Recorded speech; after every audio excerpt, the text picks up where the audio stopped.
देखिए आगे देखें, ये कह रहा है इस पॉइंट की इमेज इस लाइन के अंदर, ये पॉइंट है, ये पॉइंट और ये इसकी इमेज। अब ये डेफिनेशन याद रखनी इसमें, ये नहीं कि भाई क्वेश्चन भूल गया नहीं आता, डेफिनेशन याद रहता है। ये इमेज निकलवा भी सकता है आपसे, वो निकालने का अलग प्रोसेस है, अलग मेथड है, वो क्वेश्चन भी इसमें आएंगे, वो क्वेश्चंस भी इसमें आएंगे इमेज निकालने वाले। अकॉर्डिंग टू डेफिनेशन इस पॉइंट को मैंने कह दिया ए, और जो इसकी इमेज है उसको कह दिया मैंने B. Mid point of A B, mid point of A B, that is A B का mid point -1 + 3/2 + 1, 2 - 5 -3/2 is present on the given line। ये लाइन के ऊपर प्रेजेंट है, यानी कि पॉइंट और इसकी इमेज का जो मिड पॉइंट है इसको कहेंगे फुट ऑफ द परपेंडिकुलर। क्या कहेंगे इसको? Foot of the perpendicular. और ये कहाँ प्रेजेंट होगा? लाइन के ऊपर। तो जो फुट ऑफ द परपेंडिकुलर है इसके कोऑर्डिनेट लाइन की इक्वेशन को सेटिस्फाई करेंगे, अपने आप किया जाएगा। देयरफॉर x की जगह 1 पुट करूँगा p, प्लस में 3 × y की जगह -3/2 -5 = 0। p की वैल्यू -9/2 -5 = 0। p की वैल्यू 9/2 + 5 आ गई 19/2। p की जो वैल्यू हमारे पास वो कितनी आ जाएगी? 19/2। और ये क्वेश्चन कंप्लीट। नेक्स्ट कह रहा है बेटा थर्ड का जो सेकंड पार्ट है ना, थर्ड का सेकंड पार्ट, वो कह रहा है if the lines this and this are perpendicular to each other, दोनों के स्लोप्स का प्रोडक्ट निकाल के -1 रख देना, बस और कुछ नहीं करना है। स्लोप्स का प्रोडक्ट -1 अपने आप की वैल्यू हो जाएगी। Image of the point is the point then find the value of K. बिल्कुल सेम कॉन्सेप्ट, पॉइंट और उसका जो इमेज है दोनों का मिड पॉइंट वो लाइन की इक्वेशन को सेटिस्फाई करेगा। आगे लेता हूं मैं, find the angle, find the angle which the line √3x + y + 5 = 0 makes with the positive direction of x axis. मैंने बताया था इस एक्सरसाइज में मिसलेनियस क्वेश्चन है, जो कॉन्सेप्ट पहली एक्सरसाइज में यूज हुआ था, जो formula first second third fourth fifth sixth किसी भी एक्सरसाइज में आया है वो सब यहाँ पर यूज होंगे। एक कोई ऐसा पर्टिकुलर फॉर्मूला नहीं है कि इससे रिलेटेड क्वेश्चन।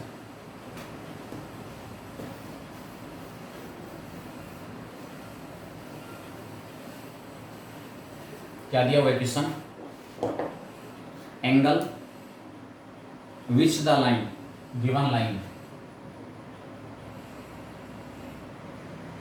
√3x + y + 5 = 0, वो एंगल बताओ जो ये दी हुई लाइन x एक्सिस के साथ बना रही है। मुझे तो इस लाइन का स्लोप मिल सकता है, स्लोप। अब आप कहोगे एंगल निकालना है, कैसे निकालो? स्लोप तो मिल जाएगा। स्लोप क्या है? रिक्वायर्ड एंगल का टेंजेंट है, यानी कि tan थीटा मेरे पास है और थीटा मिल जाएगा। Let theta be the angle which the line 1 makes with x axis. First line x axis के साथ जो एंगल बना रही है वो एंगल मैंने थीटा ले लिया। According to definition tan theta इस लाइन का slope -√3, negative sign, coefficient of x upon coefficient of y। Slope negative है, इसका मतलब एंगल 90 से 180 के बीच में होगा। tan थीटा -√3 है, ऐसा थीटा निकालना है। माइनस एज इट इज √3 को लिख दिया tan π/3, √3 को क्या लिख लिया? tan π/3। इस माइनस को एडजस्ट करना है, एंगल सेकंड क्वाड्रेंट में लेके जाना है, ट्रिग्नोमेट्री का यूज, tan π - π/3। अब ट्रिग्नोमेट्री में ये बातें बताई गई थी कि नेगेटिव एडजस्ट करना है और एंगल सेकंड क्वाड्रेंट में लेके जाना है, तो जो एंगल दिया वो उसको पाई में से माइनस कर दो, इसकी वैल्यू यही है -√3। तो tan theta tan pi minus pi by 3 का मतलब है 2 पाई बाई 3, इसलिए थीटा की जो वैल्यू है वो 2 पाई बाई 3 है। यानी कि इस लाइन का जो इंक्लिनेशन है, इंक्लिनेशन वो 120 डिग्री आ जाएगा, 120 degree. Next, find the area of the triangle whose sides lies along the lines। बेटा मिक्स क्वेश्चन है, बता देता हूँ। मिक्स, उस ट्राइंगल का एरिया निकालो जिसकी जो साइड्स हैं, sides of a triangle lies along the lines. कौन कौन सी lines? First one is x equal to 0, y equal to 0, 4x plus 5y equal to 20।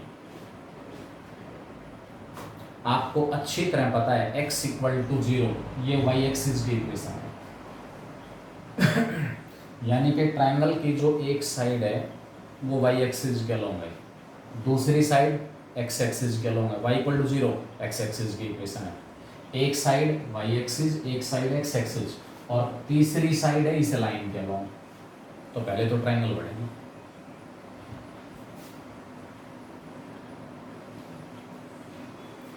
एक लाइन x एक्सिस के अलोंग, एक लाइन y एक्सिस के along, ये दोनों एक दूसरे को ओरिजिन के ऊपर इंटरसेक्ट कर रहे हैं। इसका मतलब ट्राइंगल का एक वर्टेक्स ओरिजिन है। बाकी दो वर्टेक्स कैसे निकालूं? बाकी जो दो वर्टेक्स हैं वो पॉइंट्स हैं जहां ये वाली लाइन, तीसरी लाइन, इन दोनों लाइनों को कट करेगी। तो ये वाली लाइन x एक्सिस को कहाँ कट कर रही है, y एक्सिस को कहाँ कट कर रही है? Line 3 cuts x axis, x axis को जहाँ कट करेगी वहां पर y 0 होगा। लाइन x एक्सिस को कट कर रही है, इसका मतलब वो पॉइंट x एक्सिस पर ही है, और x एक्सिस पर होने की वजह से उसका y कोऑर्डिनेट 0। y को 0 पुट करूंगा तो 4x इक्वल टू 20, x आ गया 5। यानी कि ये थर्ड जो लाइन है वो इस x एक्सिस को तो 5 0 पर कट करेगी, 5 0, और y एक्सिस को कहाँ कट करेगी? उसके लिए x को 0 कट कर दो। Cuts y axis have x equal to 0, x को 0 पुट करूंगा तो y 4 आ गया, x को 0 पुट करते y क्या आ गया? 4। यानी कि ये वाली जो लाइन है वो y एक्सिस को कहाँ कट करेगी? 0 4 पर, 0 4, एक वर्टेक्स 0 4, एक वर्टेक्स 5 0 और एक वर्टेक्स 0 0, 0 4 ये पॉइंट आ गया।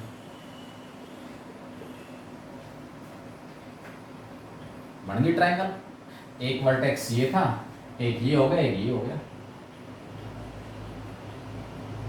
भाई 3 लाइन दी हुई है, तीनों लाइन आपस में इंटरसेक्ट कर रही है। इंटरसेक्ट करने से ये ट्राइंगल बनेगी।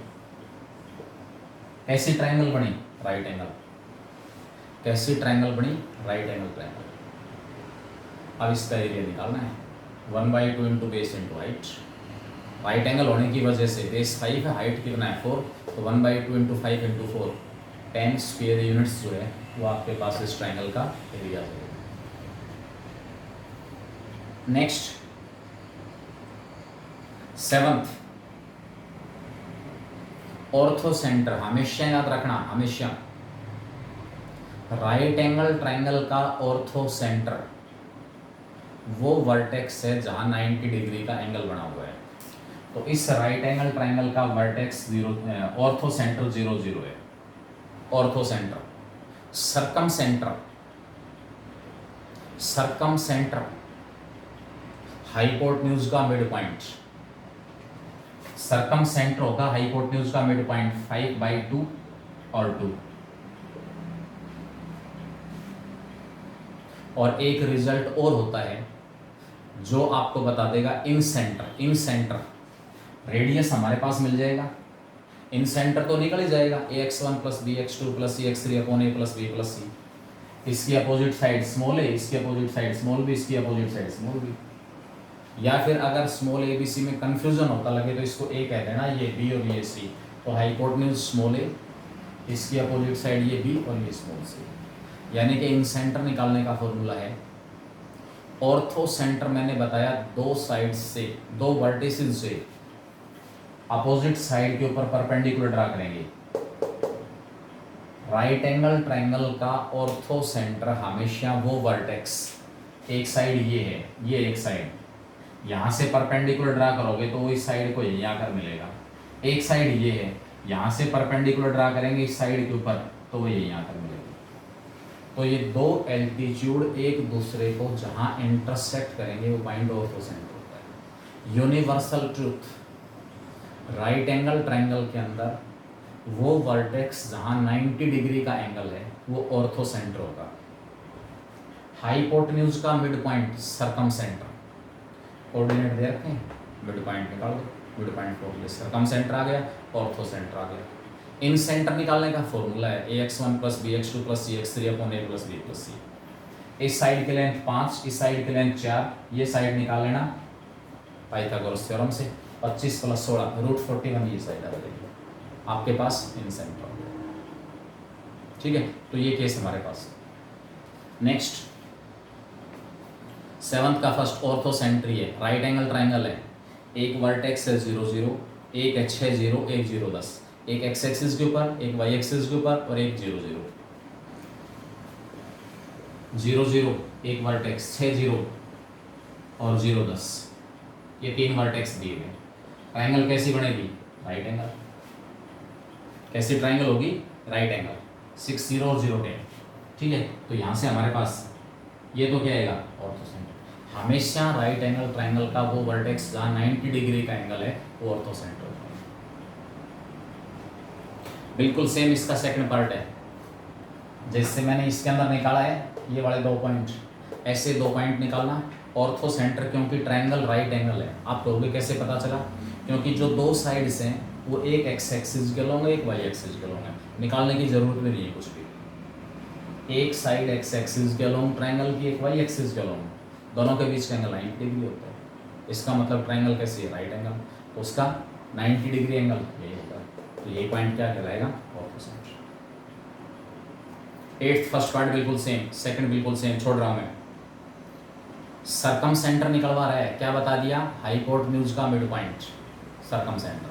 हमेशा याद रखनी है चीजें। What is the acute angle between the lines? दो लाइन दी हुई है, x plus Y equal to 0 और y इक्वल टू 0। एक लाइन y इक्वल टू 0 है और दूसरी लाइन हमारे पास है x plus Y equal to 0। ठीक है, इन दोनों लाइनों के बीच का एंगल निकालना है। फॉर्मूला, एक लाइन का स्लोप y इक्वल टू 0 का स्लोप 0, y इक्वल टू 0 का स्लोप 0 और x plus Y equal to 0 का स्लोप -1। दो लाइनों का स्लोप दिया हुआ है, angle theta, formula tan theta modulus of m1 minus m2 upon 1 plus m1 m2। इस फॉर्मूले से आप tan थीटा निकालोगे तो हमारे पास क्या आ जाएगा? एक्यूट एंगल आ जाएगा। छोड़ रहा हूँ मैं तुम्हारे लिए। Reduce the following lines to slope intercept form. 10वें में स्लोप इंटरसेप्ट फॉर्म में रिड्यूस करना है, 11th में इंटरसेप्ट फॉर्म, 12th में लाइन पैरेलल है। तो पहले 10 और 11 का एक एक पार्ट देखें। स्लोप इंटरसेप्ट फॉर्म क्या होगा और इंटरसेप्ट फॉर्म क्या होगा?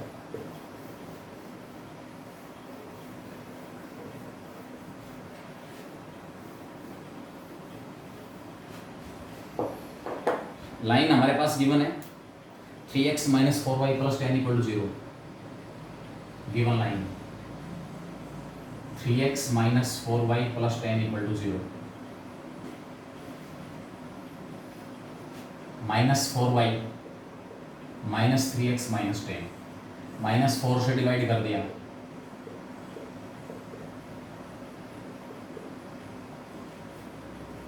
y equal to mx plus c form आ गया, which is in the form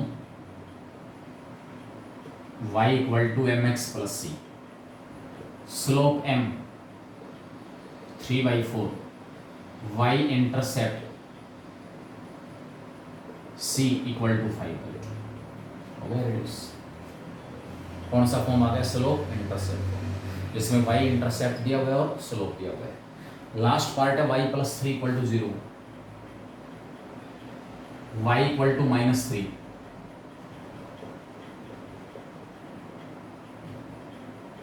x वाली टर्म नहीं है, x वाली टर्म नहीं है, उसका कोफिशिएंट 0 लिख दिया तो स्लोप 0 आ गया। और y इंटरसेप्ट -3, स्लोप 0 और y इंटरसेप्ट कितना होगा? -3। 11th, इंटरसेप्ट फॉर्म में रिड्यूस करना है। इंटरसेप्ट फॉर्म वैसे तो बता दिया मैंने कल आपको, 3x - 4y + 10 = 0। Given line 3x - 4y + 10 = 0। अब आपको ये पता हो कि इंटरसेप्ट फॉर्म होता क्या है। अब मुझे अगर यही नहीं पता कि इंटरसेप्ट फॉर्म क्या होता है तो मैं रिड्यूस किस में करूँगा? किसी भी लाइन का इंटरसेप्ट फॉर्म होता है x/a + y/b = 1। 3x - 4y - 10, अकेला जो कांस्टेंट उसको राइट में ले गए, दोनों साइड्स को -10 से डिवाइड कर दो। यहाँ 1 लेके आना है, इसको -10 × 1 लिख सकता हूँ, -10 से डिवाइड कर दिया, 3/-10 × x, 4/-10 × y = 1, x/-10/3। x का कोफिशिएंट भी 1 रखना है इस फॉर्म के लिए, ऊपर x का कोफिशिएंट 1 जो भी हो सारा नीचे ले आओ, ये 3 ऊपर आएगा कि यही चीज़ आ जाएगी, माइनस से माइनस कैंसिल हो गया, y/10/4 = 1, which is in this form, ये इस फॉर्म में है, x इंटरसेप्ट -10/3, y इंटरसेप्ट 10/4 या फिर 5। तो सबसे पहले आपको ये पता हो कि मेरे पास इंटरसेप्ट फॉर्म है क्या। क्या होता है इंटरसेप्ट फॉर्म? क्या होता है स्टैंडर्ड इक्वेशन इंटरसेप्ट फॉर्म में? फॉर्मूला क्या होता है? अगर वही नहीं पता तो किस में रिड्यूस करूँ? सेकंड, y, इसके अंदर लास्ट पार्ट दिया हुआ है 2y + 3 = 0। y की वैल्यू -3/2 आ गई, यानी कि जो लाइन है उसकी इक्वेशन है y = कांस्टेंट, और जिस लाइन की इक्वेशन y = कांस्टेंट दी हुई है, y = कांस्टेंट, वो line parallel to x axis. Equation y = constant दिया हुआ है, इक्वेशन y = कांस्टेंट कौन सी लाइन की इक्वेशन होती है? जो x एक्सिस के पैरेलल है। लाइन x एक्सिस के पैरेलल है, ये लाइन है y = -3/2। तो ये लाइन x एक्सिस को तो कहीं पर कट करेगी नहीं, x एक्सिस को ये लाइन कहीं पर भी कट नहीं करेगी। अब x एक्सिस को कट नहीं कर रही तो x एक्सिस के ऊपर कोई इंटरसेप्ट नहीं बनेगा। No intercept on x axis और intercept on x axis is not defined, बनेगा ही नहीं इंटरसेप्ट। और y एक्सिस ध्यान रखना, कभी इंटरसेप्ट 0 लिख दो, इंटरसेप्ट ऑन x एक्सिस 0, उस केस में होता है जब यहाँ पर लाइन ओरिजिन से पास हो रही हो, ओरिजिन से पास नहीं हो रही है। x एक्सिस के ऊपर बना हुआ इंटरसेप्ट डिफाइन ही नहीं है। y एक्सिस के ऊपर जो इंटरसेप्ट होगा, y इंटरसेप्ट, वो -3/2 हो जाएगा। y एक्सिस को ये लाइन ओरिजिन के नीचे कट कर रही है 3/2 डिस्टेंस के ऊपर, इसलिए y इंटरसेप्ट कितना हो गया? -3/2। x intercept is not defined. आगे देखें, 12th निकाल लेंगे अपने आप, सेकंड पार्ट दोनों, 12th का फर्स्ट और सेकंड, दो लाइन एक दूसरे के पैरेलल हैं, दोनों का स्लोप निकाल के इक्वल पुट कर दो। सेकंड पार्ट में दोनों लाइन एक दूसरे के परपेंडिकुलर हैं, दोनों का स्लोप से निकाल के प्रोडक्ट -1 रख लो, अपने आप जो अननोन उसकी वैल्यू हो जाएगी। 13th, A line passing through the point alpha two alpha and -2 3। एक लाइन है जो इन पॉइंट से पास हो रही है। क्या दिए हुए पॉइंट्स के coordinate? Alpha two alpha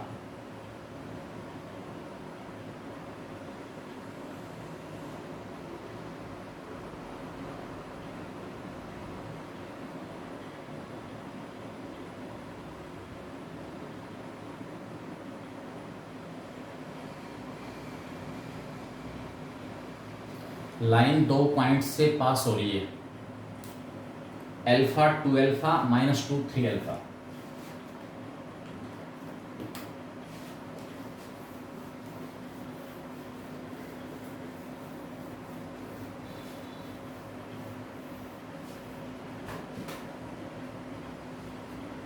line passes through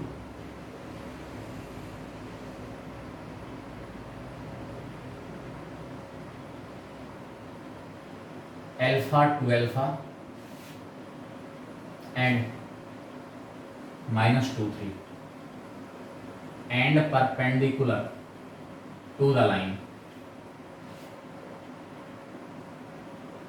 4x plus 3y minus 7 equal to 0। आपसे कह रहा है find the value of alpha. Find alpha.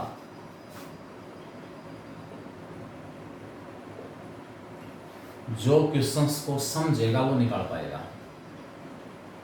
2 line है और वो दोनों परपेंडिकुलर है। एक लाइन इन 2 पॉइंट से पास हो रही है और एक लाइन ये। क्या इंफॉर्मेशन होती है परपेंडिकुलर लाइंस के केस में? उनके स्लोप्स का प्रोडक्ट -1 होता है। केवल स्लोप्स निकालना है, पूरी इक्वेशन निकालने की जरूरत नहीं है। ये पॉइंट ए, ये point B, slope of line A B.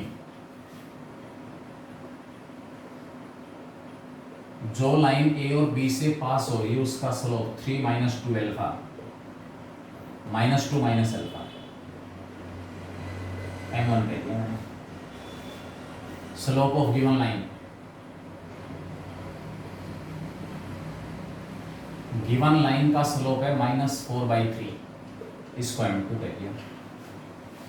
Negative sign coefficient of x upon coefficient of y। क्या रिलेशन है दोनों लाइनों के बीच में? Perpendicular. As the 2 lines are perpendicular to each other, दोनों लाइन एक दूसरे के परपेंडिकुलर हैं, therefore m1 into m2 equal to -1। 3 - 2 alpha upon में -2 - alpha into -4/3 equal to -1।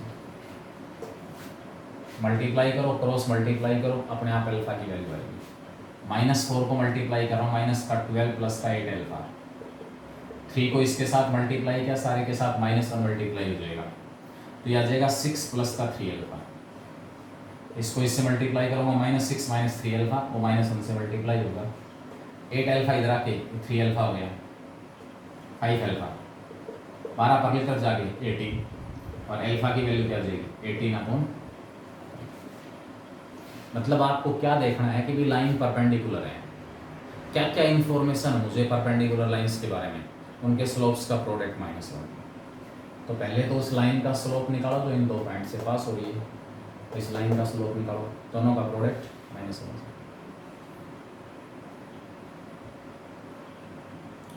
Prove that the lines, 4 line दी हुई है। इससे पहले इसका सेकंड पार्ट देखें। If the lines this, this and this form 3 consecutive sides of a rectangle. Consecutive sides, rectangle की consecutive sides.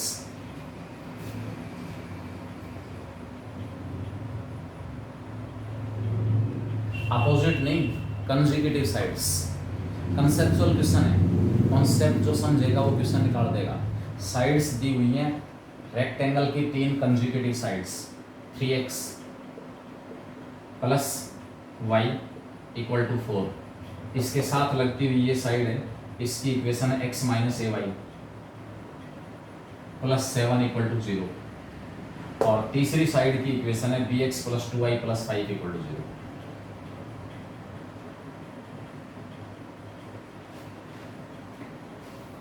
अब हमें अच्छी तरह पता है अपोजिट जो साइड्स होती हैं रेक्टेंगल की वो पैरेलल होती हैं।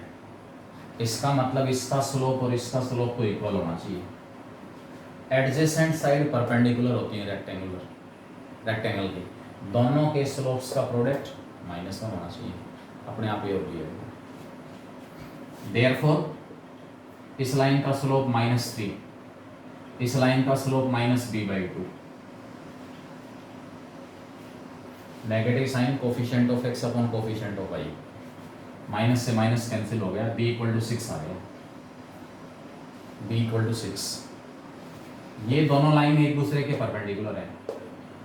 इसका स्लोप -3, इसका स्लोप -1/-a, दोनों के स्लोप्स का प्रोडक्ट -1। इस लाइन का स्लोप -3, इस लाइन का slope negative sign coefficient of x1, ये नेगेटिव फॉर्मूले वाला कोफिशिएंट ऑफ x1, y का कोफिशिएंट -a और दोनों का प्रोडक्ट -1। माइनस से माइनस कैंसिल हो गया, इस माइनस से माइनस कैंसिल, a इधर जाएगा, a = 3 आ गया। a 3 है और b की वैल्यू कितनी है 6। अगर a 3 और b 6 हुआ तो ये जो 3 इक्वेशंस आपको दी गई हैं ये किसी रेक्टेंगल के 3 कंसेक्यूटिव साइड्स हैं, रेक्टेंगल की 3 consecutive sides. Next, prove that the lines form a parallelogram. Adjacent sides हैं taken in order. Prove that the lines taken in order form the sides of a parallelogram.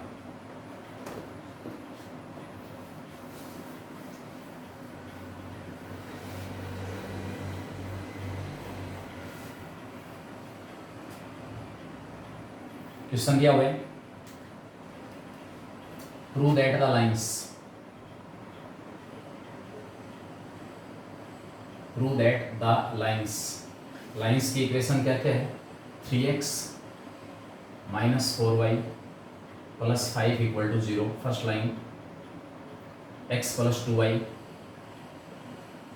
-3 = 0, 3x - 4y + 15 = 0 and x + 2y = 9.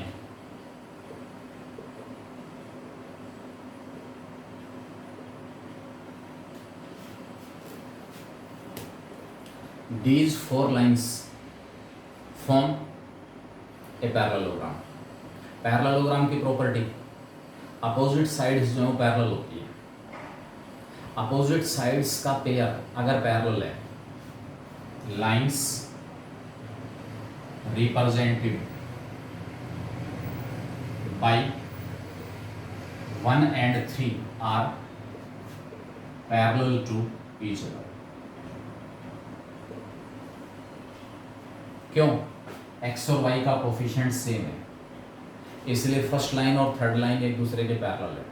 Also lines represented by 2 and 4 are parallel to each other. भाई दो line है एक दूसरे के parallel है, ठीक है, और आपके पास रेक्टेंगल नहीं है, रेक्टेंगल को रिप्रेजेंट नहीं कर रही। हर रेक्टेंगल भी पैरेललोग्राम होती है। अगर ये रेक्टेंगल को रिप्रेजेंट कर रही हैं चारों साइड्स तो भी पैरेललोग्राम को रिप्रेजेंट कर रही हैं, लेकिन रेक्टेंगल नहीं। क्यों? क्योंकि अगर रेक्टेंगल होती तो एडजेसेंट साइड्स परपेंडिकुलर होनी थी, तो फर्स्ट और सेकंड के स्लोप का प्रोडक्ट -1 नहीं आ रहा, इसलिए परपेंडिकुलर तो नहीं है। फर्स्ट और थर्ड जो लाइन है वो सेकंड और फोर्थ के परपेंडिकुलर नहीं है। क्या होगा? पैरेलल जरूर है सेकंड और फोर्थ। ये दो लाइन एक दूसरे के पैरेलल, ये दो लाइन भी एक दूसरे के पैरेलल, टोटल 4 लाइन है। पेयर ऑफ अपोजिट लाइंस, तो अपोजिट लाइंस हमारे पास है इस क्वाड्रिलेटरल की, वो क्या दी हुई है भाई? आप सोचो कि हो सकता है कि आपने सर दिखा दिया ये फर्स्ट लाइन है, ये मैंने सेकंड लाइन दिखा दी, ये थर्ड दिखा दी, ये फोर्थ दिखा दी। हो सकता है आपके दिमाग में 1% क्वेश्चन आए कि सर जरूरी है कि फर्स्ट और सेकंड इंटरसेक्ट करेंगे? इंटरसेक्ट कब नहीं करेगी? कोई भी दो लाइन कब इंटरसेक्ट नहीं करती? या तो एक दूसरे के पैरेलल हो या कॉन्साइड कर रही हो। कॉन्साइड कर रही है तो भी सारे के सारे पॉइंट ऑफ इंटरसेक्शन। अगर लाइन एक दूसरे के पैरेलल हैं तो इंटरसेक्ट नहीं करेगी। अब ये फर्स्ट और सेकंड तो एक दूसरे के पैरेलल तो नहीं है, इसका मतलब कहीं ना कहीं तो इंटरसेक्ट करेंगे। जहां ये इंटरसेक्ट करेंगी वो पॉइंट्स वर्टेक्स कहलाएंगे। अगर यहाँ से मुझे चारों वर्टेक्स निकालने पड़े तो मैं निकाल सकता हूँ। फर्स्ट और सेकंड का पॉइंट ऑफ इंटरसेक्शन ये आएगा, सेकंड और थर्ड का पॉइंट ऑफ इंटरसेक्शन ये आएगा, थर्ड और फोर्थ का पॉइंट ऑफ इंटरसेक्शन ये आएगा, और फोर्थ और फर्स्ट का पॉइंट ऑफ इंटरसेक्शन ये आ जाएगा। अपोजिट जो साइड्स दी हुई हैं, given a quadrilateral whose opposite sides are parallel to each other, therefore it is a parallel। क्या होगी? Parallel.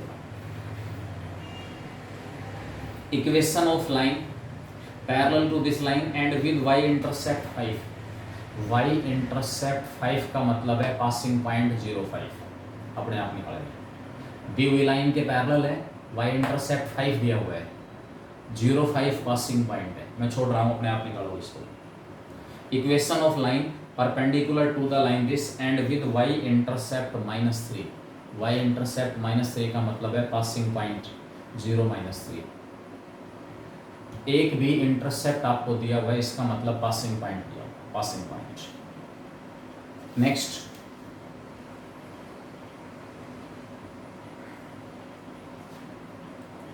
Question number 16।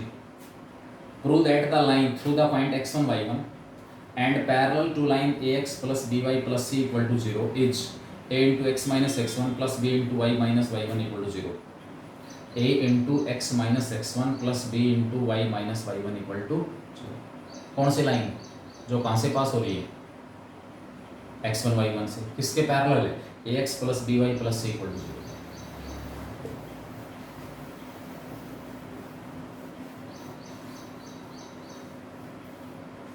Prove that the line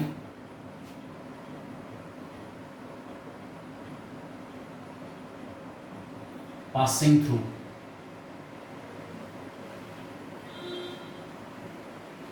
x1 y1 and parallel to the line ax plus by plus c equal to 0 is a into x minus x1 plus b into Y minus y1 equal to 0। मैंने जो आपको आज जो method बताया है वो मैं apply कर रहा हूँ। वैसे किसी से भी निकाल सकते हो।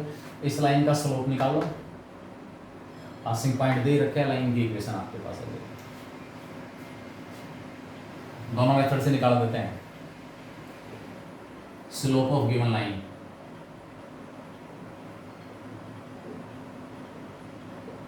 Minus a upon B equal to slope of required line. अब लाइन पास कहां से हो रही है? x1 y1 से। Equation of required line y minus y1 slope minus a by B into X minus x1 multiply कर तो b इधर आ जाएगा, b into Y minus y1 minus a into X minus x1। एक तरफ ले आओ सभी को, a into X minus x1 plus b into Y minus y1 equal to 0। ये हमारे पास लाइन की इक्वेशन आ गई जो हमसे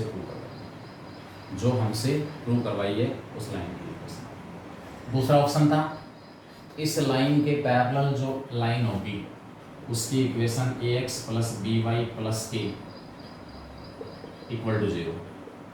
k कैसे निकालूं?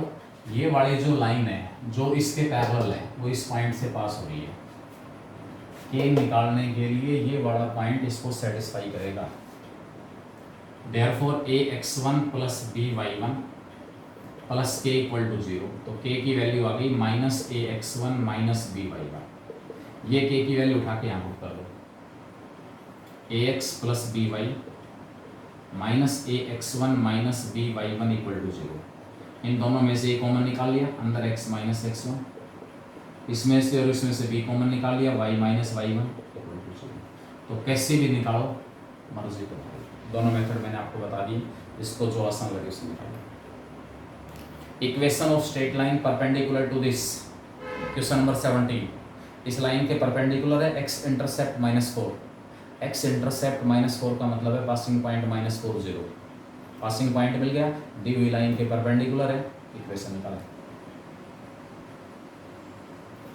18 कैसे हो जाएगा, लाइन 2 2 से पास हो रही है, line passes through the point 2 2 point से लाइन पास हो रही है, और साथ में हमारे पास 3x + y = 3 के परपेंडिकुलर है, परपेंडिकुलर है तो वहाँ से स्लोप मिल जाएगा, पासिंग पॉइंट 2 2 है, इक्वेशन आएगी। उसके बाद कह रहा है find its y intercept, line की इक्वेशन निकालने के बाद उसका y इंटरसेप्ट भी निकालना है। Equation of line which is perpendicular to this, 19वां क्वेश्चन, उस लाइन की इक्वेशन निकालो जो गिवन लाइन के परपेंडिकुलर है।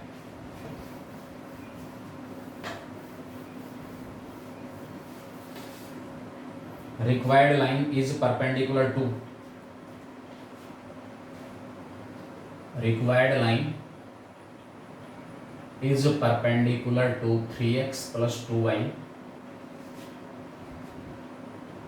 -8 = 0 and passes through the midpoint of the segment joining 5 - 2 and 2 2। भाई रिक्वायर्ड लाइन इसके तो परपेंडिकुलर है और इसके मिड पॉइंट से पास हो रही है, दैट इज मिड पॉइंट आएगा 5 + 2 7/2 और 0, ये पासिंग पॉइंट है, पासिंग पॉइंट और इसके परपेंडिकुलर है। Slope of given line, given line का स्लोप आ गया -3/2, slope of required line 2/3, slope आ गया, पासिंग पॉइंट हमारे पास है, हम रिक्वायर्ड लाइन की इक्वेशन निकाल सकते हैं। स्लोप है, पासिंग पॉइंट है, रिक्वायर्ड लाइन की इक्वेशन, ठीक है। तो इस तरीके से आप